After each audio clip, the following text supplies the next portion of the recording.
Good afternoon. It's Thursday, the 17th of December 2015, just after 1 o'clock. Welcome to UK Column News. I'm your host, Brian Gerrish. With me in the studio, deep behind the technical desk, is Mike Robinson. And we're going to be joined live by Mike Anderson of American Free Press.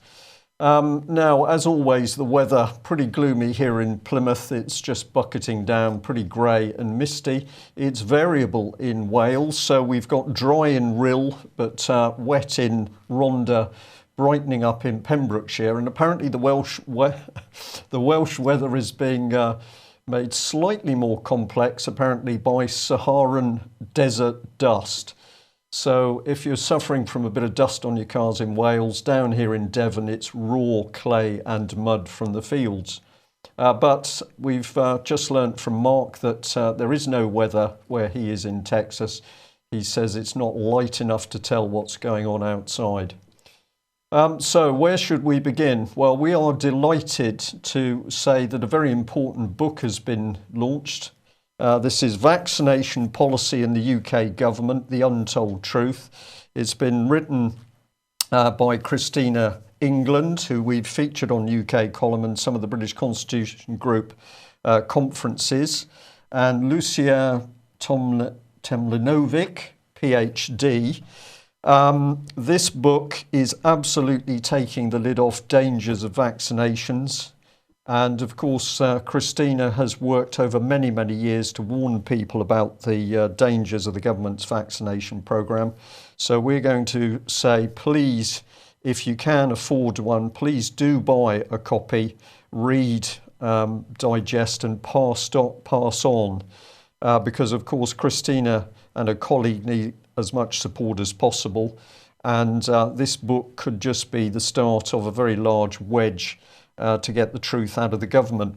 And as we're going to be hearing in the rest of the news today, of course, truth is a sore subject when it comes to David Cameron's Tory government. So more and more need for people to find their own source of truth, and this book is a really excellent start. Well, Mike, I think it's over to you for conversation with George Osborne. No, Mark, actually. Mark is it who's taking the lead? Yeah. Sorry about that, Mark. Unmute your mic, Mark. We may have lost Mark Anderson temporarily at the. That's quite all right, I was saying. Okay, right. We've got the slide on screen there. CFR events, a conversation with George Osborne. What's been going on? Well, of course, these global jet setters like Mr. Osborne, your Chancellor of the Exchequer, I hope I'm saying that right. He's basically your Treasury official. He's still in that position, correct? Yes. Yes. Well, these think tanks, of course, are birds of a feather that flock together. That's the CFR. That's the American version of the Chatham House there in the UK. And here recently. And it's rather disheartening, though unsurprising, to see him touting the neocon ethos, the idea that you can have austerity at home and you can have this balanced budget, but yet you somehow manage to increase the military.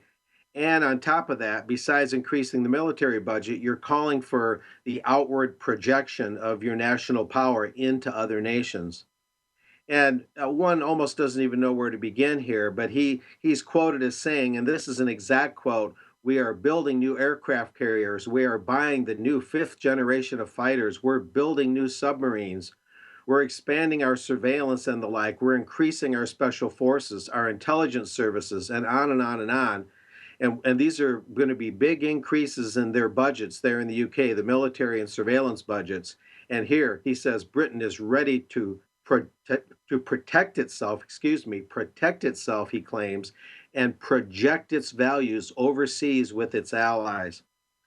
And he goes on to talk about hard power and soft power, just like last time I was on here. This is the exact language of Hillary Clinton speaking to the CFR, and it comes right out of the Trilateral and Bilderberg glossary, you might say, and so on and so forth. And he talks about how last time the Syrian thing didn't work out, but now he's so proud that the parliament there, as we've discussed here recently, has voted to attack Syria, and he even goes so far as to say that these airstrikes alone are not the answer, but he says they will help degrade ISIS, that either through its direct planning or through its inspiration, if you can call it that, is leading to the attacks everywhere from San Bernardino, California to Paris, France.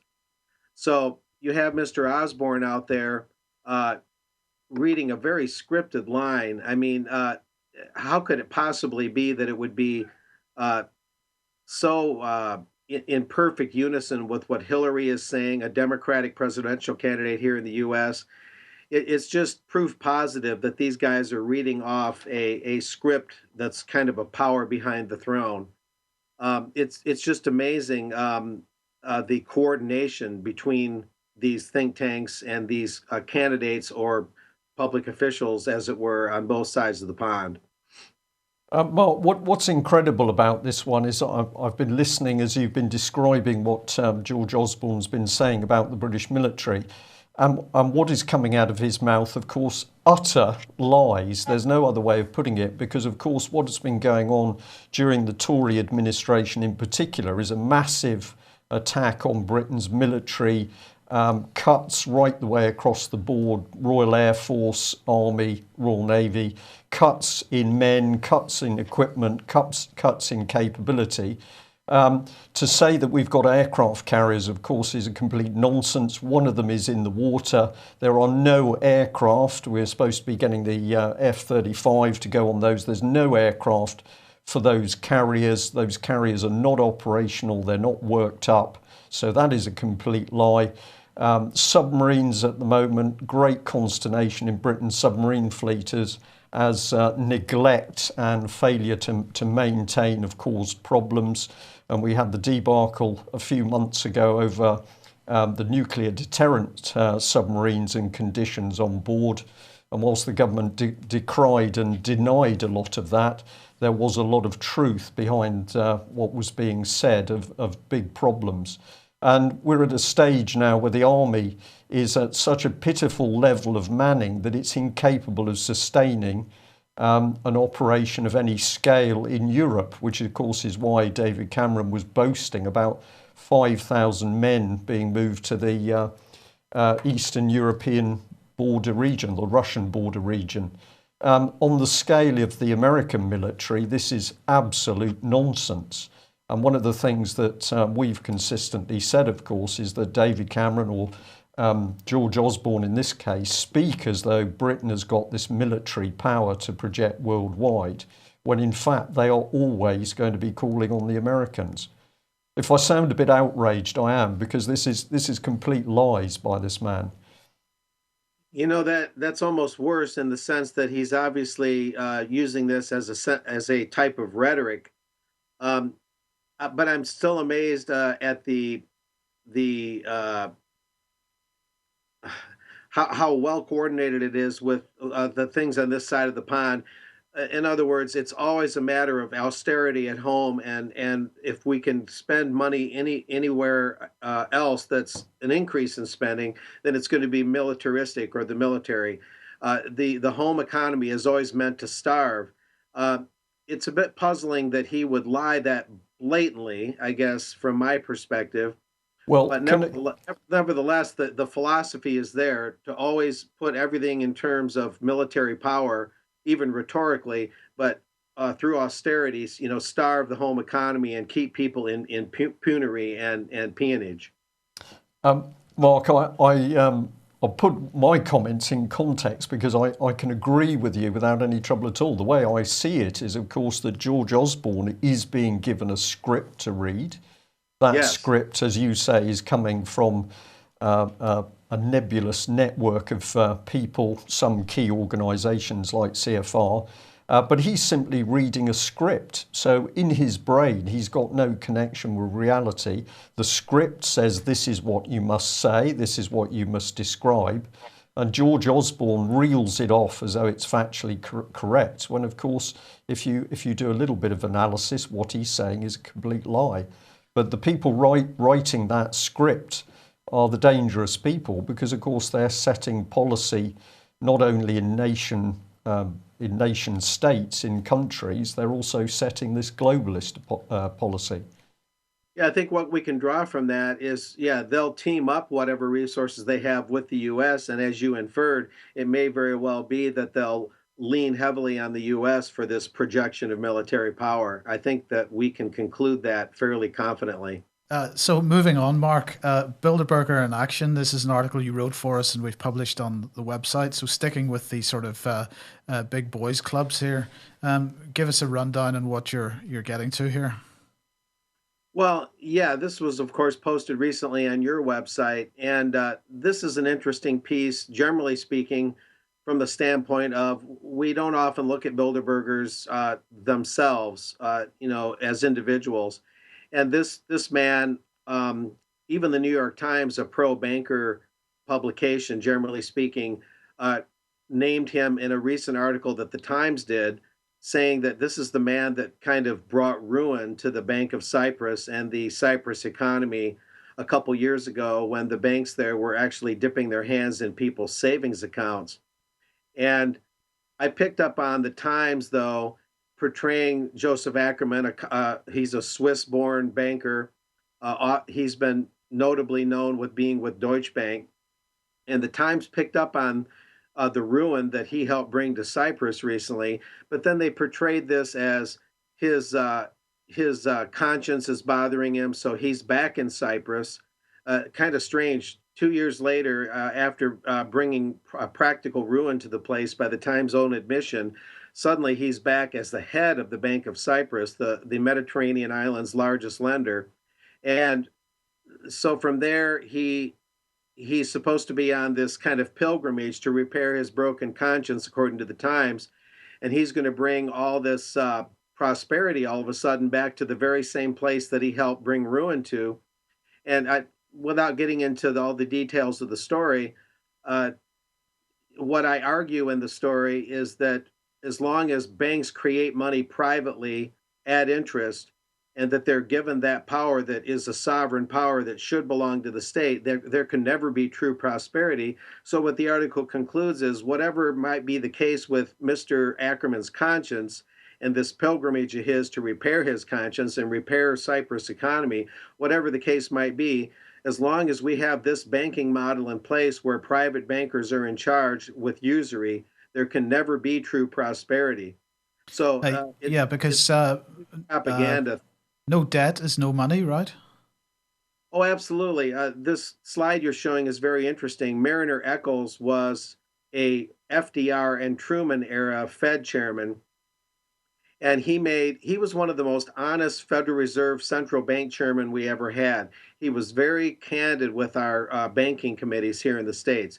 And he said this classic quote, and this is well known: if there were no debts in our money system, there wouldn't be any money. In other words, without nations have to run deficits for there to be any money. You can't have a balanced budget. If you balance the budget, you're going to have austerity, and you're not going to have enough money in circulation. So nations have to spend more than they take in and borrow just for there to be enough purchasing power and enough liquidity for the economy to run at all. So you have to have debts to have money, and that's what he meant by that quote. And I'll tie that briefly to Mr. Osborne, because he talked in that same article about the projection of military power and spending money on the military and nowhere else, to the CFR when he spoke there. And he talked about pursuing austerity, cutting taxes, cutting spending, and pursuing a balanced budget in England. And so that's even more of a lie from Mr. Osborne, who's your Chancellor of the Exchequer, your Treasury official. He should know that if there's no debts, if there's no deficit spending, there can't be any money. And Well, it couldn't be more fundamental than that. as far as the Federal Reserve System is concerned, anyway. Oh, we're really in any system. When you have a debt-based money system, you have to be in the red and have to have extreme borrowing for there to be anything sufficient for the economy to run at all. And Well, that's what Eccles meant. yeah. So that brings us nicely onto this, I suppose, the main news story of the last 24 hours, which is that the Fed has raised interest rates by 0.25%.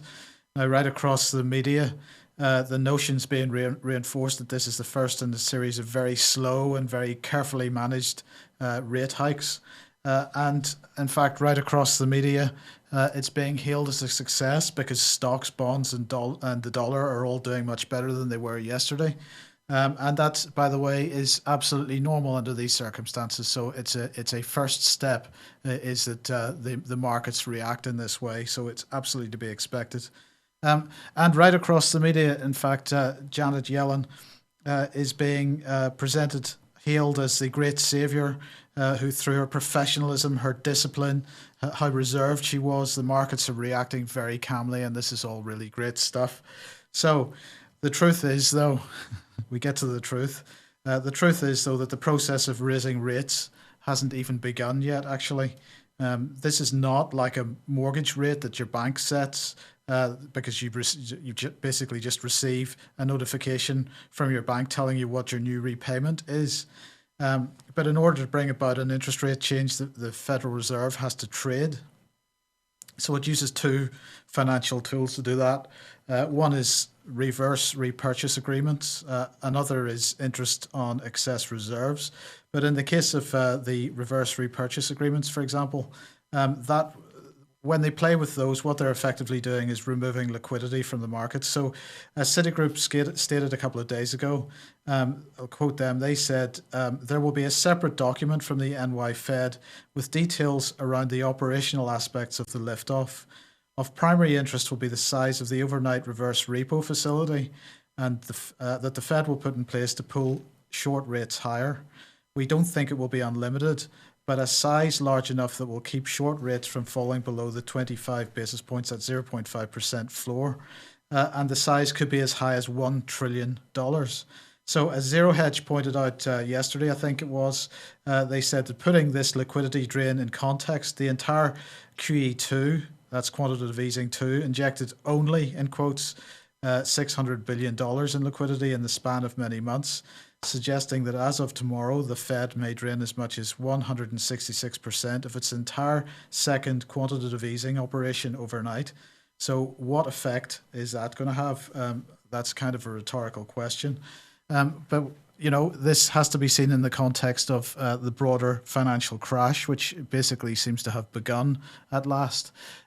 Because here's former Rothschild banker Wilbur Ross talking to CNBC yesterday or the day before, and he's talking about this junk debt market crash, which is on at the moment. Hardly discussed a few months ago. It's suddenly getting worse. We've seen hedge funds going out of business, 3 or 4 of them now, and we've seen the default rate in high. So this is a number of defaults there are in corporate debt. It was 2% in September. It's now gone as high as 5%. And in fact, in the energy and mining, so the energy and mining areas, metals companies and so on, the default rate is up to 12%. Now, Ross said in his interview on CNBC here that there is a wall of maturities of junk debt, which will come due in 2018. But in the meantime, of course, that debt they will attempt to refinance that debt. But in order for it to be refinanced, that process has to be done at least 12 months prior to the maturity date. So as he pointed out, the best case scenario for this is that the effects of this junk bond crash will begin to be felt in 2017, and in some cases probably earlier than that. So here we are again talking about this kind of nonsense in exactly the same way that we were in the run-up to 2008. This time around, I think we can say that there are no tools in the toolbox for the financial system when the dam bursts. And so what's the trigger going to be? Is it going to be caused by further interest rate hikes or the effect of this one? Is it going to be caused by the junk bond crashes? Could there be another mortgage collapse? I don't think we really need to worry about which it is. The effect's going to be the same either way. So again, we've got to say again, unless there's proper bank separation, Glass-Steagall style, unless we move away from this debt-based monetary system and think about Bradbury Pound and other similar prospects, then we're going to be having exactly the same conversation that we were having post 2008. Only it's going to be much worse, Brian. Well, I'm going to say, Mark, what is your comeback on that? What Mike just outlined with the debt-based money system is critically important, and it always seems to happen right about every 3 or 4 years in tandem with the U.S. presidential elections. I think there's a connection there, but it's part of the seesaw effect of the economic system we have. You know, there's another slide, I don't know if you guys can show it, that I sent in from an old Canadian Union of Electors paper. No, we don't have that, Mark, I'm afraid. Oh, but long time ago in Canada, throughout the 1930s and 40s, there was, among others, the social credit movement, which sought to defang the banks and put in a system more humane and just. And T.V. Holmes was, I believe, a British writer who wrote in a Union of Electors paper there in Canada in the early 1960s.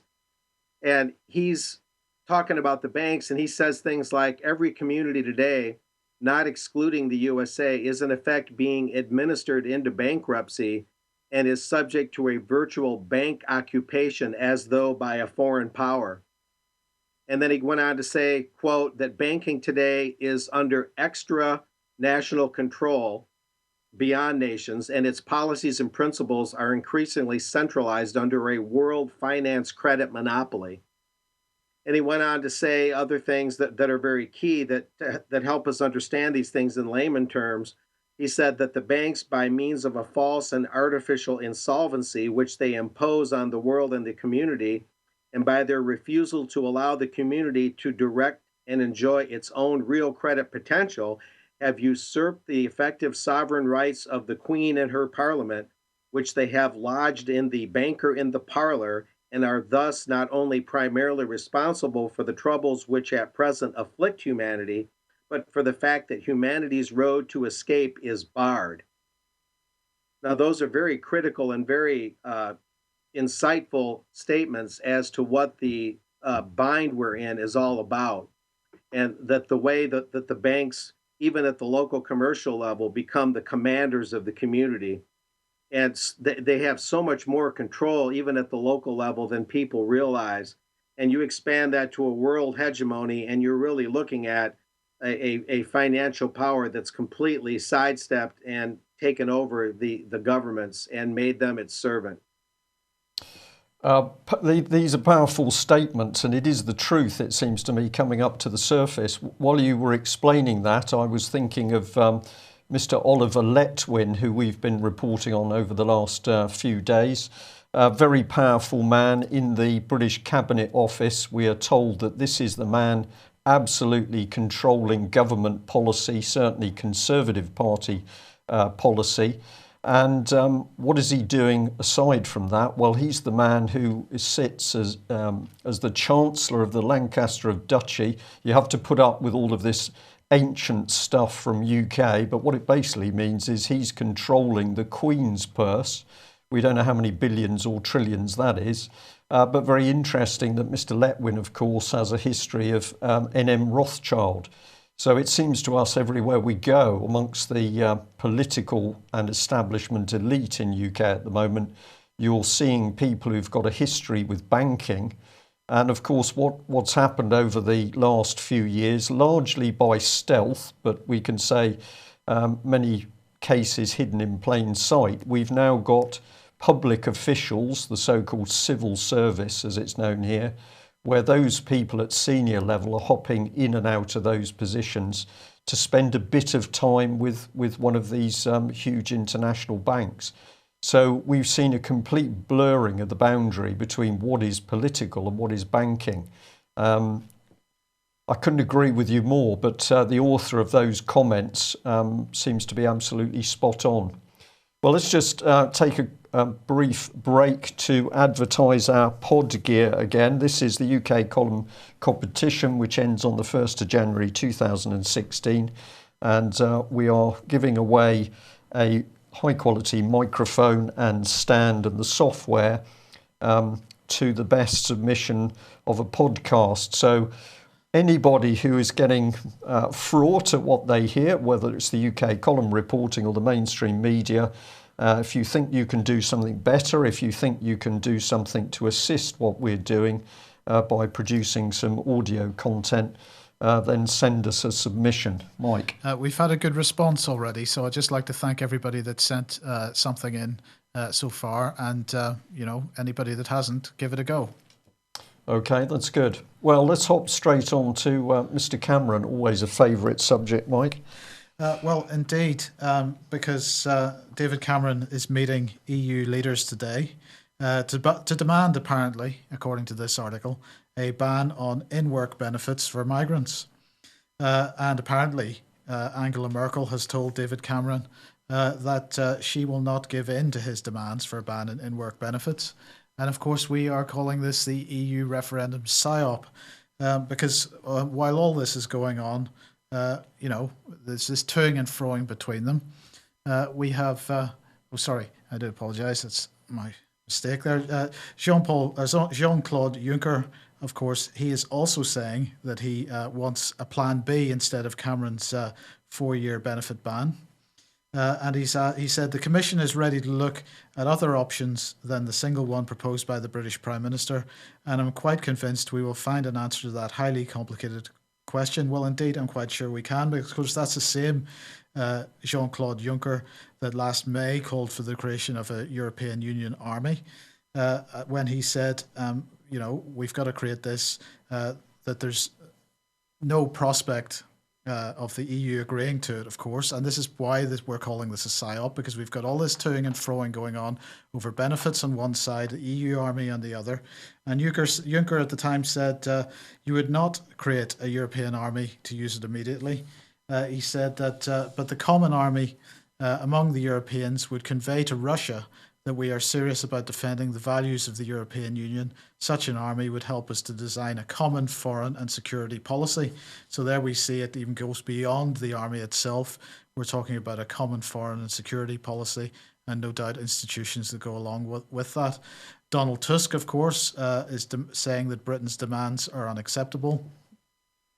And as I say, this is a PSYOP. It's designed to persuade us that Cameron is the great statesman standing up to the European Union. He's going to bring home a great deal, maybe not today, but certainly in time for the referendum. But the price we have to pay for that, though, might be pretty high, Brian. Well, it's going to be really high, because I'm going to stick Mike on the response that it's a pack of lies wherever you look. Now, thank you to the person who told us to go and look at this Breitbart article. UK government refuses to publish the real statistics on immigration after Breitbart London analysis. Now, what is this about? We've had a quick look at it, so we're going to be careful with the reporting, because once you get into the article, there's a morass of statistics. But it basically comes down to this, that the government is, that immigration figures, which I'll come on to in a minute, standing at 53,000, while national insurance registrations are at 214,000. And Breitbart has been investigating this and has started to ask the government some very simple questions. How do you explain this discrepancy? And they're getting fascinating responses.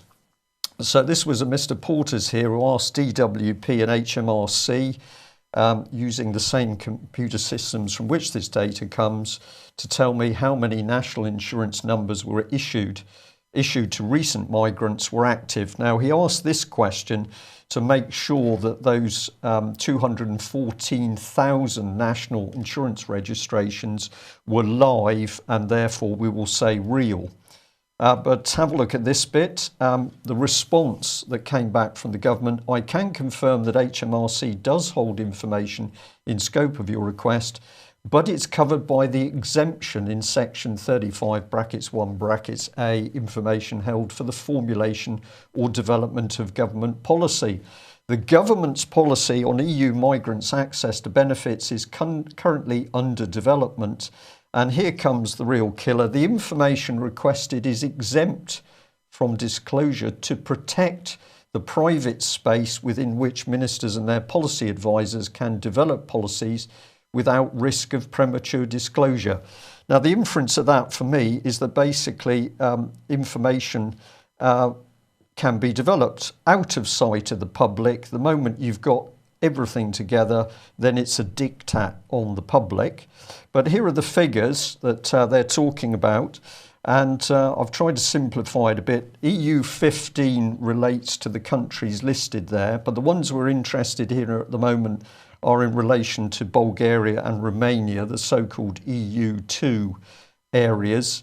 And the bottom line is the supposed immigration, just over 50,000.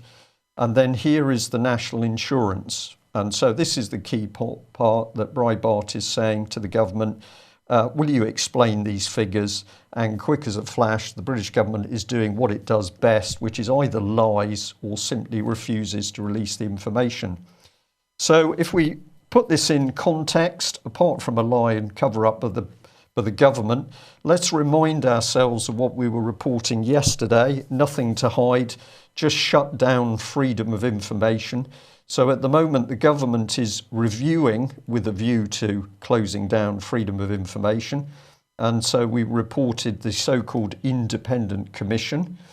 But if we bring back that statement, the information requested is exempt from disclosure to protect the private space. So I think we're getting a very good clue as to what the government's trying to do over freedom of information. They don't like it because the public's working out what they're doing. Let's bring in that independent committee, and we just remind people that it was Jack Straw, who was the man as Justice Secretary, tried to gag children who had been abused, who were in care. He tried to stop them speaking out. And we've asked this question many times. Why would a man want to stop children who are being abused from speaking out? So the key question now is, does the government's private space include hiding the abuse of children? And we are going to say we think it does.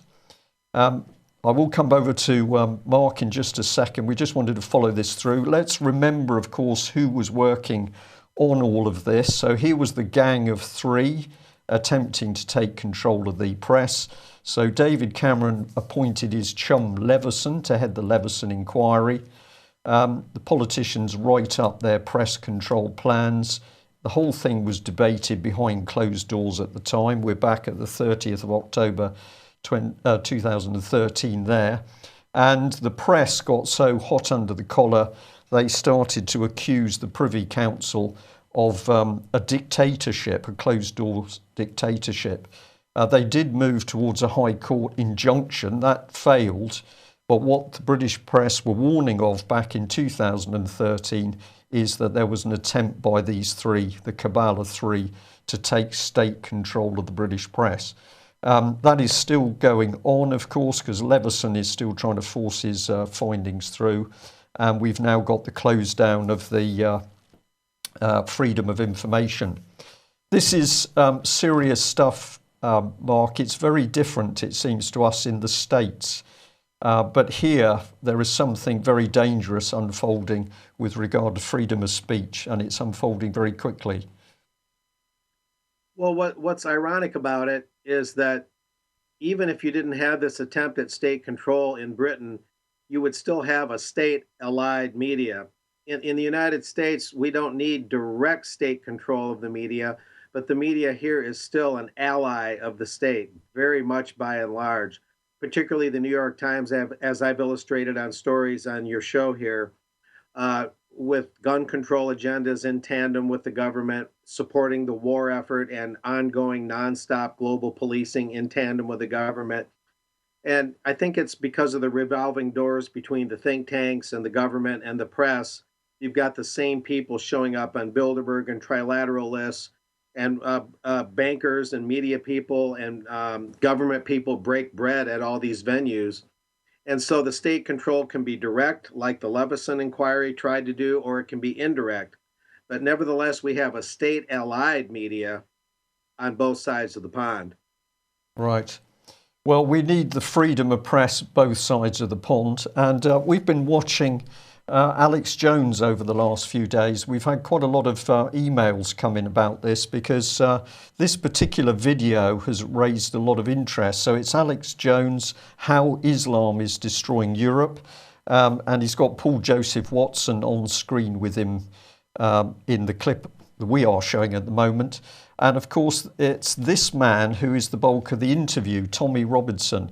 Now, we are absolutely fascinated with this because it seems that Alex Jones is falling into the trap of being distracted with Islam, with the terrorist threat, ultimately with immigration. We are saying we need to look behind those things. Who's the controlling hand? Who's creating it? But what does Alex Jones really know about Tommy Robinson and his activities as EDL leader? It was the UK column that exposed this, which was a mysterious link everywhere between the London School of Economics, the Quilliam Foundation, which is a Muslim think tank, counter-extremism supposedly, but we're not entirely convinced. And then, of course, this man, Tommy Robinson, had very close and rather hidden links with the BBC through to Aqil Ahmed, BBC head of religion and ethics. Mr. Ahmed certainly didn't want to answer any questions from the UK column. But the other company connected in this little network was Koulos. We asked some questions about this company. It did have a website, but we could never get in contact with anybody. And when we emailed the BBC asking about their relationship with Tommy Robinson and Koulos Media, the BBC really didn't want to answer. The final response they gave us is Koulos is in the early stages of developing a programme for the BBC for which it has been filming with Tommy Robinson and think tank Quilliam. So here's a man with Alex Jones getting very hot under the collar about Islam, but he's working in the background with the BBC, which of course is promoting the rhetoric, and some very strange little companies. And I'll just add this to the mix. Of course, you've only got to look at somebody like Peter Dennis Sutherland, who's head of the Global Forum on Migration and Development, and he's saying, well, we should be encouraging mass migration to break down European nation states. Alex Jones, to me, seems to have been deceived in a rather big way. But what would you say, Mark? Okay, permission to speak freely, gentlemen. Well, first of all, it's interesting that this leads to one of the top Bilderbergers, Peter Sutherland, who's also with the Trilateral Commission. And we've already outlined in this and other shows the way all that interlinks together. First, I can say that Alex is really reporting in a very misdirected way, whether it's an intentional thing or not. You know, the real problem in terms of aggression in the Middle East are the Israelis. And one of the things Alex is accused of by his critics is completely or largely avoiding the Zionist element in always having to stir up hatred against Islam, which helps the United States fight Israel's battles. You'll notice two things about the Israelis. They never get involved directly with their military to fight this Islamic boogeyman that they're constantly fretting about. They make the United States do most of the dirty work, and Britain to an extent. And then the Israelis will not let any of these European migrants in their borders. But if anyone else tries to deny the migration, they're called xenophobic. They're called far right wing. They're called white supremacists. Anything you can think of a hateful nature, the Israelis will drag these labels out. So on the one level, Alex won't discuss the very real machinations of the Israeli government and the IDF and Benjamin Netanyahu, who are the real threat to peace in the Middle East. He'll put all the blame on Islam, and Alex will downplay the fact that it's the U.S. wars in tandem with Britain, while Israel sits on the sidelines and collects all the benefits. That's what's driving this migration. Whatever the nature of the migrants, some of them are innocent people, some of them may be terrorist in nature. That you're going to have a mixed bag there. but the cause is the Western launched wars on those Arab countries. That's the main cause. While Israel keeps them out of their country, pushes them over into Europe, the Israelis are laughing all the way to the bank while letting the US and UK do all the fighting on the ground and the bleeding of their treasuries as well. This is the real story. And meanwhile, Paul Joseph Watson and Alex put all this blame on Islam. It's a complete miscue. It's a misfire. And they've got to know better to a degree. I think it's propagandistic for Alex and his crew to do this, in my opinion. But whatever my opinion might be, there's a growing chorus that's really disagreeing with Alex and Paul's approach on this. Okay, well, thank you for that. We'll be looking into this further in 2016. Just a reminder of the book False Dawn, which we put up yesterday. We're encouraging people to really research what is going on, the hidden hand which is manipulating world religions in order to bring in, as Lee Penn says here, the United Religions Initiative, or one world religion. So strife, as always, is part of that. I understand that this book is available as a PDF download. Somebody put up a link. We'll try and get hold of that link. And if that's true, we will point people in the right direction. Well, the lies go on. We were interested in with this Daily Mail article here, which is back on the subject of the royal family being given high-level cabinet papers, and it's emerged that William, although he's got no real role at the moment, is being given access to secret government papers, apparently to train him up and help him understand the workings of Whitehall. Well, if he understands what lying and propaganda is, he should be pretty good at understanding what Whitehall's up to. The BBC jumps in as well. Prince Charles gets copies of confidential cabinet papers. But we were interested that when we got into this report, there's an interesting group mentioned, because, of course, the people who are stirring all this up and getting excellent mainstream press and BBC coverage is a campaign group called Republic. So we thought we'd have a look at them. Here they are, simple website. We have spoken to them this morning because we asked about the links through to the Alliance of European Republican Movements. We asked if there was any European money coming into these organisations, and we've been told no, there isn't, that they are simply a small organisation who believes we should be a republic and are funding themselves. So we're going to keep an open mind on that at the moment. They're going for a republic, and they're working through Europe to turn other monarchies into republics. Is this above board? Seems to be, but we'll keep an eye on it. Let's remember, though, of course, the BBC absolutely prepared to assist subversion. This was our article. If you haven't read it, please do. BBC Media Action, that's the BBC's charity, subversion from Broadcasting House to Kazakhstan. If they're subverting other countries, you can be sure they've tried the propaganda here in Britain first to see whether it works. Well, I know we're going to come back onto some issues with Mike. Very interesting report from Breitbart here again. EU army plans allow German soldiers to take control of borders without the consent of national governments. And we're going to say again, many people getting angry and distracted by immigration and the hyped up terrorism fear. And while that is going on, the real dictatorship is being slipped into place. It's right in front of our eyes if we know where to look for it, really.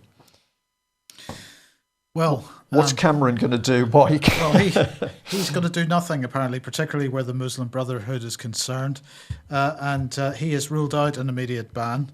But he says that the organisation will be kept under review, apparently, according to the Guardian here, due to its highly ambiguous relationship with violent extremism. So I had a quick word with Vanessa Beeley this morning and asked her for some kind of comment on this. And she basically said, well, the British government could hardly ban their own organisation now, could they? And that more or less sums it up, I think. Excellent. And further dictatorship on the Lords, I think. Indeed. So the government has now announced that it's going to push through legislation which will veto the right of the House of Lords to will stop the right of the House of Lords to veto government legislation that it doesn't agree with. So this is really following on from the deep respect of the Bill of Rights displayed by Parliament yesterday, further undermining of the Constitution. So this was, of course, if you remember, a government commissioned review led by Lord Strathclyde, and he was given the job of looking into the fact that the Lords can veto regulations known as statutory instruments. Now, statutory instrument, of course, is an amendment to legislation which is made directly by a minister. It doesn't necessarily get any parliamentary oversight. It's supposed to be laid before the House of Commons, but of course, as we very well know from many of the debates on serious issues like child abuse, the House of Commons mostly empty for most of these types of procedural things. So statutory instruments tend to go through without any challenge. And basically, if the legislation says that ministers can amend it, an act of Parliament at some future date, then that's when a statutory instrument is used. So I think in this case, David Cameron has demonstrated once again that he is a de facto dictator, because the House of Lords, from a constitutional point of view, is there with the specific purpose of providing oversight and reining in the excesses of an out-of-control House of Commons. And for him to therefore remove that power of veto is not only unconstitutional, it's utterly undemocratic and hypocritical. And it's coming in very fast, isn't it? So we've got the attack on the press and the media, we've got attack on freedom of information, we've got attack on free speech, and we've got European army coming in by stealth very quickly now. Of course, that was denied repeatedly by Cameron while he was setting up the mechanism to do that with the Franco-British Council. That was with secret closed-door meetings, including at the home of the British ambassador in Paris. Really dirty dealings. We've got a European dictatorship coming in quickly, Mark. Does the average American have any idea of what's really coming in Europe, or is it still seen as a sort of collection of rather nice countries to go to for a holiday and take some photos? I think the easiest way to answer that is, because of the way the American press operates, is people don't understand the backroom things going on. They think all these things are kind of random events, and they would probably take David Cameron's word for it that, hey, I'm pro-Britain. We're not forming any backroom EU deals. They just don't see the coordination, partially because of the Bilderberg blackout in the U.S. press being much greater than that of the relatively open U.S. and British press. At least they mention Bilderberg. But this has Bilderberg fingerprints all over it. And I watched that very closely, of course, as AFP's Bilderberg reporter. And the EU Army was on the Brookings Institution, a Bilderberg plugged-in think tank. That's been on their agenda for a while. So that's part of the Bilderberg network, the centralization of banking in Europe. To summarize the Bilderberg goals, it's European Army, the tightening of central banking in Europe, as Joseph Ackerman is behind. As I mentioned in the article that's posted on your website now, if people read that, it talks about Joseph Ackerman, the Bilderberg bankers' activities to centralize banking even more in Europe. That goes with the centralized army and the fiscal union, where all the budgeting and taxing is centralized in Europe. All of that is right out of the Bilderberg handbook. Okay. Well, we will continue to analyse and break it down and spread the word. We'll just end on the subject of justice. Very interesting to see that Alison Saunders, the head of the Crown Prosecution Service, who we've heavily criticised in the past for bizarre persecution of child abuse survivors, such as Melanie Shaw, but she's under fire by a government committee in which some of the MPs have said that they have watched the shambles of the public prosecution barristers and solicitors fumbling with papers in court. So she's getting quite a hard time. We were quite interested in parts of this. I'm sorry, that's going to not show very clearly. That's just the comment from Philip Davis, who's talking about them shuffling papers. But the bit that caught our eye was this little advert down in the bottom for Open Society Justice Initiative Policy Officer. So we thought we'd better follow through on that. And here it is. We've got George Soros himself, and he's advertising for a researcher because, of course, George Soros is helping every aspect of our lives. And he says in the text that he's very keen for somebody with good legal experience to work in London or Budapest as a policy officer for equality and inclusion. This man is outrageous, I think, in his arrogance that he can use his billions of dollars to interfere in our lives. And we just remind ourselves, of course, that Melanie Shaw recently in court as a result of Alison Saunders advised to plead guilty because otherwise we're going to charge you even more costs. The fact she was in a very bad mental state at the time that she committed the crime of sending flowers, perfume and lipstick, that was apparently irrelevant to the plea of guilty.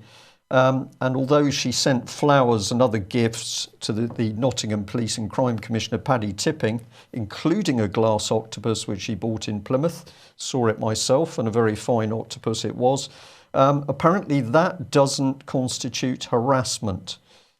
So you've got one set of the law for survivors of harrowing abuse, but we've got a fat cat in the middle, Alison Saunders, described by the politicians as being in a bubble of ignorance. Mark, we'll give you 30 seconds to sum up on whatever takes your fancy, and then we must end for today. Well, to just summarize on what we've discussed today, there's a bill in the U.S. Congress, and this concerns your first topic today, where all children would be forced to be vaccinated throughout the United States. Fortunately, the bill is in very early stages and may not make it off of first base, but a congresswoman from Florida is trying to get all children vaccinated. There'd be no exceptions. Okay, what we'll do, Mark, is we'll get you the details of that Christina England book across, and hopefully you'll be able to give it a fair wind in America. We're on the stop. Thank you, and thank you for joining us. We're on the stops for time. I'll just say a big thank you to all of the people who came to the UK Column's Christmas social event last night. It was very good to see you, and as always, we're amazed at the distance that some people had travelled in order to get there. So thank you for that.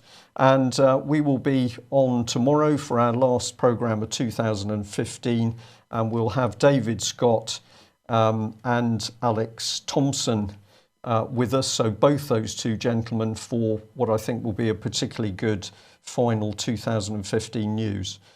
Mark, once again, thanks for joining us. Happy Christmas to you if we don't speak to you again. And we look forward to reporting events in 2016 with American Free Press. Thanks for joining us. Okay. Thanks for joining us, and goodbye.